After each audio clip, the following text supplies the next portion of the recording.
வணக்கம் நண்பர்களே. நம்ம இந்த சேனல்ல யூஎஸ் மார்க்கெட்டை பற்றி டிஸ்கஸ் பண்ணிட்டு இருக்கோம். ஒரு இன்வெஸ்டர் இண்டிவிஜுவல் ஸ்டாக் வாங்குறதுக்கு 5 இம்பார்ட்டன்ட் கீ மெட்ரிக்ஸ் தேவைப்படும். Like intrinsic value, valuation, financial strength, analyst price target, dividend sustainable. நம்ம இந்த சேனல்ல இந்த 5 இம்பார்ட்டன்ட் ஃபேக்டர்ஸ் பற்றி தாங்க டிஸ்கஸ் பண்ணிட்டு இருக்கோம். அதுதான் இந்த சேனலோட ஸ்பெஷல்னு கூட சொல்லலாம். நம்ம சப்ஸ்கிரைபர் நண்பர் ஒருத்தர் குவால்காம் பற்றி டிஸ்கஸ் பண்ண சொல்லியிருந்தாரு. ஸோ அந்த ஸ்டாக் தாங்க இன்னைக்கு நம்ம பார்க்க போகிறோம். குவால்காம் நான் ரொம்ப சிம்பிள் டேர்ம்ஸில் சொல்கிறேன். இவங்க ஒரு ஸ்மார்ட் ஃபோன் சிப் மேக்கிங் கம்பெனினே சொல்லலாம். எக்ஸாம்பிளுக்கு நம்ம ஒரு சாம்சங் ஃபோன் எடுத்துக்கலாம். அதுக்குள்ளே இருக்கிற ப்ராசஸர், அதுக்கப்புறம் சிப், இது ரெண்டும் டிசைன் அண்ட் டெவலப் பண்ணுற கம்பெனியாக இருக்காங்க. பட் அவங்க வந்து தேர்ட் பார்ட்டி மூலிமா மேனுஃபேக்சர் பண்ணி சப்ளை பண்ணுறாங்க. தேர்ட் பார்ட்டினா டிஎஸ்எம்சின்னு சொல்லலாம். அவங்க ஒரு மேஜரான ஒரு சிப் மாட்டராக இருக்காங்க இவங்களுக்கு. நெக்ஸ்ட் இவங்களோட ரொம்ப அதிக பேசப்படுற ஒரு பிராண்ட் இருக்குது, அது ஸ்னாப் ட்ராகன் சொல்லுவாங்க. ஸோ அதுதாங்க இவங்களோட பிராண்டையே வந்து உயர்த்தி வச்சது இந்த பிராண்ட்னே சொல்லலாம். இவங்க ஸ்னாப் ட்ராகன் மூலயமா நிறைய வெர்ஷன் விடுறாங்க. ஸோ அதுதான் வந்து இப்போ லேட்டஸ்ட் ஃபோன்ஸ்லாம் பார்க்கலாம். இவங்களோட மேஜரான கஸ்டமர்ஸ் நான் ஃபர்ஸ்ட் சொல்லிடுறேன். சாம்சங், ஆப்பிள், அவங்க வந்து ஃபோனில் சொல்லலாம். அதுக்கப்புறம் நிறைய சைனீஸ் கம்பெனி இருக்குது. இப்போது விவோ, ஆப்போ அப்படின்லாம் நீங்கள் நிறைய கேள்விப்பட்டிருப்பீங்க. ஸோ இவங்க எல்லாமே வந்துட்டு இவங்களோட கஸ்டமர்ஸ் தான். பிசிஸ் பர்சனல் கம்ப்யூட்டர்ஸில் பார்த்தீங்கன்னா மைக்ரோசாஃப்ட், டெல், ஹெச்பி போன்ற நிறுவனங்களை சொல்லலாம். ஸோ இவங்க கம்பெனி ஆரம்பித்தது பார்த்தீங்கன்னா ஒரு வயர்லெஸ் கனெக்டிவிட்டி அந்த டெக்னாலஜி தாங்க ஆரம்பித்தாங்க. முதலெல்லாம் நீங்கள் பழைய ஃபோனில் கேள்விப்பட்டிருப்பீங்க, சிடிஎம்ஏன்னு சொல்லியிருப்பீங்க. இவங்க தான் அதை வந்து உருவாக்குனது. ஸோ அதுலேருந்து படிப்படியாக எக்ஸ்பேண்ட் பண்ணி இப்போது 4G 5G அந்த டெக்னாலஜியில் இவங்க இருக்காங்க. அதுக்கப்புறம் அவங்க மெயினாக வந்து கான்சன்ட்ரேட் பண்ணுறது 4G 5G இல்லாமல் வைஃபை ப்ளூடூத் அப்படின்னு சொல்லுவோம், அதோட சிப்ஸ் மேக்கிங். ஸோ இவங்க என்னென்ன சிப் மேக்கிங் பண்ணுறாங்கன்னு ஃபர்ஸ்ட் சொல்லிடுறேன். வைஃபை ப்ளூடூத் சிப் மேக்கிங், அதுக்கப்புறம் 4G 5G connectivity chip making, நார்மலான ஒரு மொபைல் ஃபோன் தேவைப்படுற ப்ராசஸர், அதுக்கப்புறம் சிப் மேக்கிங், இதெல்லாம் இவங்க பண்ணுறாங்க. அது போக இவங்க 4G 5G டெக்னாலஜி வச்சு நிறைய பேட்டன்ட் கொடுக்குறாங்க. அது மூலிமா லைசன்ஸ் மூலிமா இவங்க ரெவன்யூ ஜென்ரேட் பண்ணுறாங்க. இவங்க அது போக இப்போதைக்கு இவங்க எதை எக்ஸ்பேண்ட் பண்ண பார்த்துட்டு இருக்காங்களா, இப்போ ஏஐ வந்துருச்சு இல்லைங்களா, அவங்களோட சிப் வந்துட்டு ஏஐ சிப்பாக மாற்றிருக்காங்க. அதில் ஆல்மோஸ்ட் நல்லாவே அவங்களோட மொபைல் ஃபோன்ஸில், ஏன்னா அவங்க ஸ்மார்ட் ஃபோன்ஸில் தான் அவங்களோட பயங்கர ப்ராஃபிட். ஸோ அதில் ஆல்ரெடி அவங்க இன்டகிரேட் பண்ணிட்டாங்க. லேட்டஸ்ட்டாக வரப்போகிற வெர்ஷன்லையோ இல்லை ஃபியூச்சர் வரப்போகிற வெர்ஷன்லையோ அதை பற்றி ஏஐ சிப்ஸ் பற்றி தாங்க அவங்க அதிகமாக வந்து எக்ஸ்பேண்ட் பண்ணிட்டு இருக்காங்க. அப்புறம் அவங்க ஆட்டோமேட்டிவ் மார்க்கெட்லேயும் வந்து எக்ஸ்பேண்ட் பண்ணிட்டு இருக்காங்க. ரொம்ப பெரிய ரெவன்யூ ஜென்ரேட் பண்ணுறதில்ல, பட் கொஞ்சம் கொஞ்சமாக பண்ணுறாங்க. அவங்களோட அந்த கஸ்டமர்ஸ் பார்த்தீங்கன்னா பிஎம்டபிள்யூ, அப்புறம் ஜென்ரல் மோட்டார்ஸ், இவங்கெல்லாம் வந்து ஆட்டோமேட்டிவ் கஸ்டமர்ஸ்னே சொல்லலாம். அப்புறம் ஐஓடி மார்க்கெட்ஸ்லேயும் அவங்க நுழைய ஆரம்பிச்சிருக்காங்க. ஐஓடினா இன்டர்நெட் ஆஃப் திங்ஸ்ன்னு சொல்லுவோம். எக்ஸாம்பிளுக்கு வந்துட்டு இப்போது ஒரு டேட்டா சென்ட் பண்ணி ரிசீவ் பண்ணுறது இன்டர்நெட் மூலிமா எல்லாமே வந்து இந்த இன்டர்நெட் ஆஃப் திங்ஸ் கேட்டகரைஸ் பண்ணுவாங்க. எக்ஸாம்பிள் இப்போது ஹோம் அப்ளையன்சஸ் பார்த்தீங்கன்னு வச்சுக்கோங்களேன். இப்போது smart fridge, smart washing machines, அதுக்கப்புறம் ஸ்மார்ட் ஸ்பீக்கர்ஸ், ஸ்மார்ட் லைட்ஸ், இதெல்லாம் இருக்குது இல்லைங்களா, இது எல்லாமே இவங்க வந்து இந்த மார்க்கெட்டில் நுழைய ஆரம்பிச்சிருக்காங்க. ஸோ இவங்க மேஜர் ரெவன்யூ வந்துட்டு ஸ்மார்ட் ஃபோன் மூலியமாக தான் வருது. ஸோ ஸ்மார்ட் ஃபோன் வந்து மெயினாக ஆண்ட்ராய்டு தான் கான்சன்ட்ரேட் பண்ணுறாங்கன்னு சொல்லலாம். ஸோ நெக்ஸ்ட் இவங்களோட கீ ஃபண்டமெண்டல்ஸ் எப்படி இருக்குன்னு பார்த்துடலாம். இவங்க ஒரு பெரிய லார்ஜ் கேப் கம்பெனி தாங்க. பாருங்கள், 264.60 பில்லியனில் மார்க்கெட் ட்ரேட் ஆகிட்டு இருக்கு. அதுக்கப்புறம் எங்களோட ஸ்டாக் கரண்ட் ப்ரைஸ் பார்த்தீங்கன்னா இந்த வீடியோ எடுக்கும்போது அரௌண்ட் $250.90 இருந்திருக்கு. பிஇ ரேஷியோ 27.30 இருக்குது. பிஇ ரேஷியோ ஹை தான். டிவிடெண்ட் ஈல்ட் 1.41% இருக்குது. ஒரு டீசெண்டான டிவிடெண்ட் தரக்கூடிய ஒரு கம்பெனி. இது ஒரு ப்ராஃபிட் மேக்கிங் கம்பெனி தாங்க. ப்ராஃபிட் மார்ஜின் பாருங்கள் 12.5% இருக்குது. அப்புறம் ரிட்டர்ன் ஆன் ஈக்விட்டி 39% இருக்குது. நெட் இன்கம் டோட்டலாக வந்து ரெவன்யூ, நெட் இன்கம் ரெண்டும் பார்த்துடலாம். $44.5 பில்லியன் வந்து ரெவன்யூ ஜென்ரேட் பண்ணியிருக்காங்க. அதுக்கப்புறம் நெட் இன்கம் பார்த்தீங்கன்னா 5.5 பில்லியன் ரெவன்யூ ஜென்ரேட் பண்ணியிருக்காங்க லாஸ்ட் ஃபிசிக்கல் இயர்ஸில். நெக்ஸ்ட் அவங்க வேல்யூவேஷன் எப்படி இருக்குன்னு பார்த்துடலாம். இந்த கம்பெனியோட கரண்ட் ஒரு 4 வருஷம் ஹிஸ்ட்ரியை கம்பேர் பண்ணும்போது இந்த கம்பெனி இப்போதைக்கு currently over valued and unfavourable. அது மாற்றுக்கிறதே கிடையாது. இப்போ பார்த்தீங்கன்னா அந்த ஸ்டாக் ப்ரைஸ் வந்து முதல்ல நான் பார்க்கும்போது ஒரு $120 பார்த்தேங்க. இப்போது ஒரு ஷார்ட் பீரியட் ஆஃப் டைம்லேயே பார்த்தீங்கன்னா இப்போது $250 வரைக்கும் வந்துருச்சு. அது மெயினான ரீசன் ஏஐ தான். இந்த ஏஐ சிப்னால வந்து இந்த கம்பெனியும் அந்த ஏஐ பூம்னால ரொம்ப க்ரோத் அடைஞ்சு இப்போதைக்கு ரொம்ப ஒரு பீக்கில் ட்ரேட் ஆகிட்டு இருக்கக்கூடிய கம்பெனின்னே சொல்லலாம். இப்போதைக்கு இதில் அது ஆப்பர்ச்சுனிட்டி பற்றி லேட்டர் வர ஸ்லைட்ஸில் பேசலாம். ஸோ இப்போ பீக் ப்ரைஸ் பார்த்தீங்கன்னா அரௌண்ட் $259.92 May 29 அந்த டேட்டில் ரீச் ஆச்சு. அது வந்து கரண்ட் மார்க்கெட் ப்ரைஸ் அதை பீக் ப்ரைஸ் கம்பேர் பண்ணும்போது வெறும் 3.41% தான் விழுந்திருக்கு. ஸோ ஹைலி ஓவர் வேல்யூட் ஒரு ப்ரீமியம் ட்ரேட் ஆகிட்டு இருக்க கம்பெனினே சொல்லலாம். நெக்ஸ்ட் இதோட இன்ட்ரென்சிக் வேல்யூன்னு பார்த்துடலாம். இன்ட்ரென்சிக் வேல்யூனா இந்த கம்பெனியோட ஆக்சுவல் என்ன வேல்யூ இருக்குது, என்ன தரம், இந்த கம்பெனியோட தரம் என்ன இருக்குன்னு தெரிஞ்சுக்கலாம். இது நான் டிசிஎஃப் மெத்தட் மூலியமாகவும் மல்டிபிள் வேல்யூஸ் பேஸ் மெத்தட் மூலியமாகவும் கால்குலேட் பண்ணி ஒரு ஃபார்முலா இருக்கும், அதை கால்குலேட் பண்ணி அதோட ரெண்டுத்தோட ஆவரேஜ் எடுத்து போட்டிருக்கேன் ஃபியூச்சர் க்ரோத்தை வச்சு 3 years ஆவரேஜ் வச்சு. ஸோ இந்த இன்ட்ரென்சிக் வேல்யூ வேர்ஸ்ட் கேஸ் எதை மீன் பண்ணுறேன்னா பேரிஷ் கேஸில். ஸோ இந்த ஸ்டாக் பேரிஷ் கேஸில் கண்டிப்பாக இல்லை, புல்லிஷ் கேஸில் தான் இருக்குது. ஸோ இதோட பேரிஷ் கேஸில் இந்த ஸ்டாக்கோட இன்ட்ரென்சிக் வேல்யூ அரௌண்ட் $122.67 இருக்குது. அதாவது ஸ்டாக்கோட கரண்ட் மார்க்கெட் ப்ரைஸ் கம்பேர் பண்ணும்போது 51.11% ஓவர் வேல்யூடாக இருக்குது. பாருங்கள் அந்த ஸ்டாக்கு ப்ரைஸே பாருங்கள், ஓவர் வேல்யூ பர்சன்டேஜ் பாருங்கள் எங்கேயோ இருக்குது. நெக்ஸ்ட் ஆவரேஜ் கேஸ் இதோட இன்ட்ரென்சிக் வேல்யூ $163.29 இருக்குது. ஸோ 34.92% ஓவர் வேல்யூடாக இருக்குது. ஓகே, புல்லிஷ் கேஸ் இப்போ இருக்கிறதா புல்லிஷ் கேஸ். ஸோ புல்லிஷ் கேஸில் இன்ட்ரென்சிக் வேல்யூ எடுத்துட்டாலுமே $215.18 இருக்குது.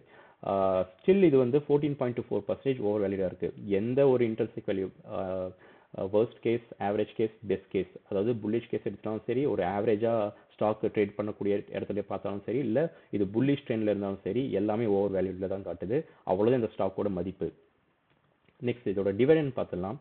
இதோட டிவிடெண்ட் பார்த்தீங்கன்னா என்ன ரிலையபிலிட்டின்னு பார்த்தீங்கன்னா ஸ்டேபிள்னு கொடுத்துருக்கேன். So stable, unstable, very stable, அப்புறம் வெரி அன்ஸ்டேபிள்னு பிரிக்கலாம்.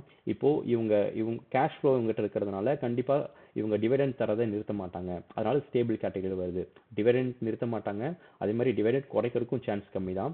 அது அந்த அளவுக்கு அவங்களோட கம்பெனியோட தரம் இருக்குது. ஸோ அவங்க டிவிடெண்ட் கொடுத்துட்டே இருக்கிறதுனால அதை நான் ஸ்டேபிள் கேட்டகரியில் கொண்டு வந்திருக்கேன். அவங்களோட டிவிடெண்ட் ஈல்ட் பார்த்தீங்கன்னா 1.41% இருக்குது.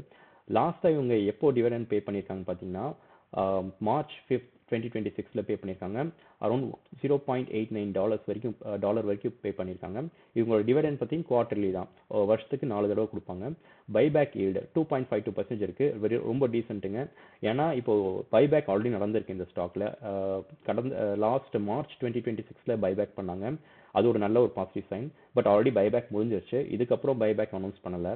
ஸ்டாக் ஸ்பிளிட் பார்த்தீங்கன்னா அது ரொம்ப ஒரு 20 வருஷத்துக்கு முன்னாடி நடந்திருக்கு. August 16, 2004 2:1 ரேஷியோவில் ஸ்டாக் ஸ்பிளிட் பண்ணியிருக்காங்க. அதுக்கப்புறம் எதுவும் நடக்கலை. நெக்ஸ்ட் ஓகே, அனலிஸ்ட் என்ன சொல்கிறாங்க, 1 year டார்கெட் ப்ரைஸ் பார்த்துடலாம். அவங்க கரண்ட் ப்ரைஸ் பார்த்தீங்கன்னா $250.90 இருக்குது.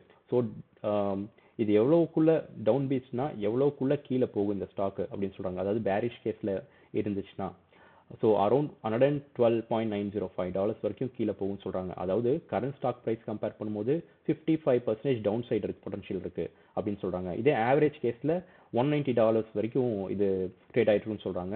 அப்படி பார்த்தாலுமே கரண்ட் ஸ்டாக் ப்ரைஸ் வந்து 24% டவுன் சைடில் இருக்குது. இது புல்லிஷ் கேஸில் பார்த்தீங்கன்னா $296 இருக்குன்னு சொல்கிறாங்க. அதாவது இப்போ புல்லிஷ் கேஸில் தான் இருக்குது. ஸோ இங்கேருந்து இன்னுமே ஒரு 18% அப்சைட் பொட்டன்ஷியல் இருக்குன்னு சொல்கிறாங்க. ஆமாம், ஏன்னா வந்து இன்னும் கொஞ்சம் க்ரோத் இருக்குது. அதுக்கப்புறம் ஆல்ரெடி ஏஐ பற்றி இவங்க பார்த்துருக்கீங்க. ஏஐ பூம் இருக்கனால ஏஐ ரிலேட்டட் எல்லா ஸ்டாக்ஸும் மேலே ஏறிட்டு இருக்கு. ஸோ அதை தான் இங்கே மீன் பண்ணுறாங்க. ஆல்ரெடி புல்லிஷ் கேஸில் இருக்குது, ஸ்டில் கொஞ்சமாக வந்து அப்சைட் பொட்டன்ஷியல் இருக்குன்னு சொல்லியிருக்காங்க. பட் அனலிஸ்ட் சொல்கிறது அப்படியே எடுத்துக்கூடாது, இதுலேருந்து நம்ம ஒரு டிசிஷன் மேக் பண்ணணும். நெக்ஸ்ட் வந்து இது கார்பரேட் ஸ்ட்ரென்த் என்னன்னு பார்த்துலாம். இவங்களோட ப்ராஃபிட்டபிலிட்டி எப்படி எந்த ஸ்கோர் பண்ணியிருக்காங்கன்னு பார்க்கலாம். ஸோ ஒரு 3 year ரிட்டர்ன் ஆன் ஈக்விட்டி பார்த்தீங்கன்னா 38% இருக்குது. கிராஸ் மார்ஜின், ஆப்ரேட்டிங் மார்ஜின் இதெல்லாம் கேல்குலேட் பண்ணி இவங்களோட ப்ராஃபிட்டபிள் பார்த்தீங்கன்னா 100க்கு 61 கொடுத்துருக்கோம். ஸோ இது வந்து ஸ்டில் ப்ராஃபிட் மேக்கிங் கம்பெனி, அதனால் வந்துட்டு ப்ராஃபிட்டபிள் ஸ்கோர் ஒரு டீசெண்டாக இருக்குது. ஸோ டெட் ரேட்டிங் பார்க்கலாம்.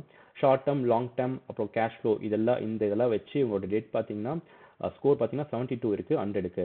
ஸோ ஒரு கண்டிப்பாக ஒரு டீசெண்டான ஒரு டெட்டுங்க. ரொம்ப மோசமான ரொம்ப டெட் ஜாஸ்தி ஹைன்னு சொல்ல முடியாது. அதனால் இதெல்லாம் வச்சு இந்த கம்பெனி வந்து ஃப்யூச்சரில் வந்து கம்ப்ளீட்டாக வந்துட்டு திவால் ஆயிடுமா அப்படின்னு கேட்டிங்கன்னா கண்டிப்பாக இல்லை. அதுதான் probability of bankruptcy is very loan கொடுத்துருக்கோம். ஸோ இந்த கம்பெனி ஃப்யூச்சரில் திவாலெல்லாம் ஆகாது, ஒரு நல்ல தரமான கம்பெனி, ஒரு ப்ளூ சிப் கம்பெனினே சொல்லலாம். நெக்ஸ்ட் ஓகே, இது வந்து என்ன கீ கன்சர்ன் பார்த்தலாம். இந்த ஸ்டாக்ல இப்போ என்ன பிரச்சனை ஓடிட்டு இருக்கு, ஏன் வந்து அனலிஸ்ட் வந்து இவ்வளோ டவுன் சைட் பொட்டன்ஷியல் கொடுத்துருக்காங்க அப்படின்னு பார்க்கலாம். ஸோ இப்போ ஆப்பிள் பார்த்தீங்களா, அவங்களுக்கு வந்து மோடம் சிப்பை சப்ளை பண்ணுற ஒரு லாங் டேர்மில் சப்ளை பண்ணிட்டு இருந்தாங்க இந்த குவால்காம் நிறுவனம். இப்போ ஆப்பிள் என்ன பண்ணிட்டாங்கன்னா, லாஸ்ட் 2025 வரைக்கும் அவங்க கிட்ட அந்த மோடம் சிப் வாங்கிட்டு இருந்தாங்க ஆப்பிள் ஃபோனில் யூஸ் பண்ணுறதுக்கு. ஆனால் அதுக்கப்புறம் அவங்க சொந்தமாக அவங்களே வந்து ஒரு மோடம் சிப்பை தயாரிக்க ஆரம்பிச்சிட்டாங்க. அதை வந்து ஆல்ரெடி இன்கார்பரேட் பண்ண ஆரம்பிச்சிட்டாங்க. சில ப்ராடக்ட்ஸ், குறிப்பிட்ட ப்ராடக்ட்ஸில் அவங்க வந்து டெஸ்ட் பண்ணிட்டு அதில் இம்ப்ளிமெண்ட் பண்ண ஆரம்பிச்சிட்டாங்க. ஸோ அவங்க தெளிவாக சொல்லிட்டாங்க, ஃபியூச்சரில் கண்டிப்பாக நாங்கள் வந்து இதுலேருந்து மூவ் அவுட் ஆயிடுவோம், குவால்காம் கிட்ட இருந்து சிப் வாங்க மாட்டோம் அப்படின்னு சொல்லிட்டாங்க. ஸோ அதுதான் வந்து மேஜர் அவங்ககிட்ட இருந்து ஒரு ஆப்பிளுங்கிறது ஒரு பெரிய மேஜர் ரெவன்யூ ஸ்ட்ரீம். அதுலேருந்து ஃபியூச்சரில் கண்டிப்பாக கட் ஆகும் அப்படின்னு தெரிஞ்சிருச்சு. ஸோ அது ஒரு பெரிய ரிஸ்க்.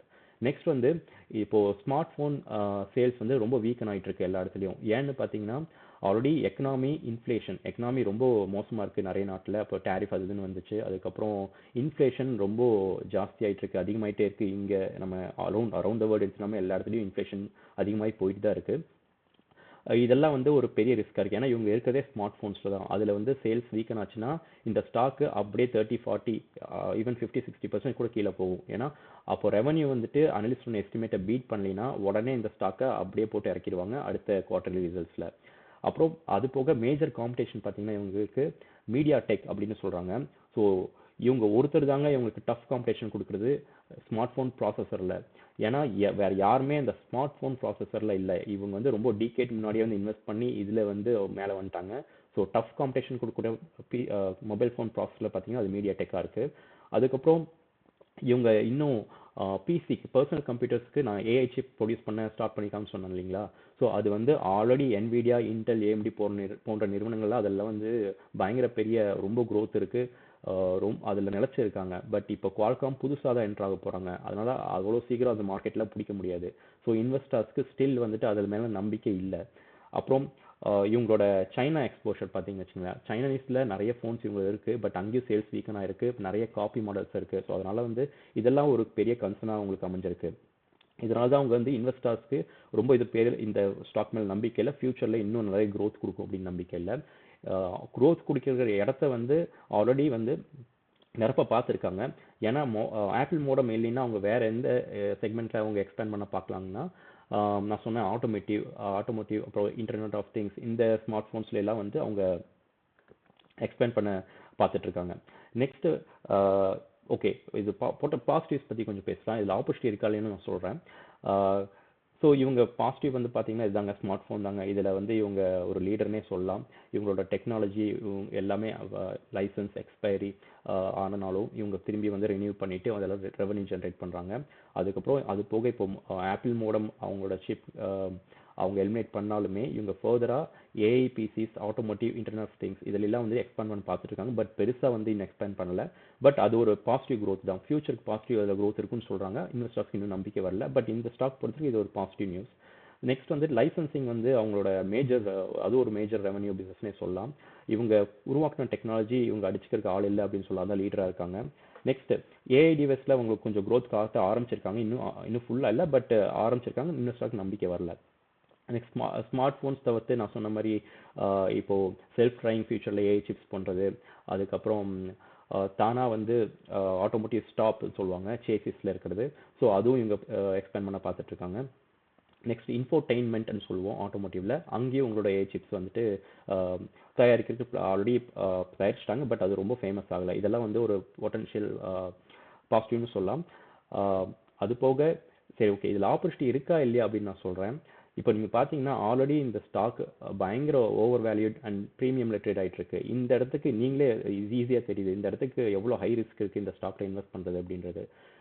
கண்டிப்பாக ஆல்ரெடி நீங்கள் இன்வெஸ்ட் பண்ணியிருந்தீங்கன்னா ஒரு அரௌண்ட் $100 அது கீழே இன்வெஸ்ட் பண்ணியிருந்தா ஓகே, ஹோல்ட் பண்ணிக்கலாம். ஏன்னா நிறைய அனலிஸ்ட் வந்து ஹோல்ட் ரேட்டிங் தான் கொடுத்துருக்காங்க தவிர, அல்லது செல் ரேட்டிங் கொடுத்துருக்காங்க. பை ரேட்டிங் வந்து ரொம்ப ரொம்ப கம்மி. ஏன்னா இது ஆல்ரெடி ரொம்ப ப்ரீமியமில் ட்ரேட் ஆகிட்டு இருக்கு, பீக்கில் இருக்க ப்ரைஸு. அப்புறம் இன்னொன்று ரெட் ஃப்ளாக்னு ஒன்று சொல்கிறேன். இப்போ இன்சைடர் ட்ரேடிங் பார்த்தீங்க வச்சுங்க, இன்சைடர்னா அந்த கம்பெனிக்குள்ளே இருக்கிற CEO, COO, chief operating officer, chief executive ஆஃபீஸர்னு சொல்லுவோம். ஸோ இவங்கெல்லாம் பார்த்தீங்கன்னா அவங்க கூட சேர்ந்து சில டைரக்டர்ஸ், டோட்டலாக ஒரு 5 இன்சைடர் ட்ரேடிங் நடந்திருக்கு. இந்த ஸ்டாக் என்ன பண்ணுறாங்கன்னா விற்றுருக்காங்க. இந்த கடந்த ஒரு ஃபியூ வீக்ஸ் முன்னாடி மே மாதத்தில் நிறைய ஷேர்ஸை விற்றுருக்காங்க. ஒரு இன்சைடர் கம்பெனிக்குள்ளே இருக்கிறவங்க ஷேர்ஸை விற்கிறாங்கனாவே அது பெரிய ரெட் ஃப்ளாக். ஸோ அதை விற்றுருக்காங்க. அப்படி என்ன சொன்னால் இந்த கம்பெனி மேலே நம்பிக்கை இல்லை.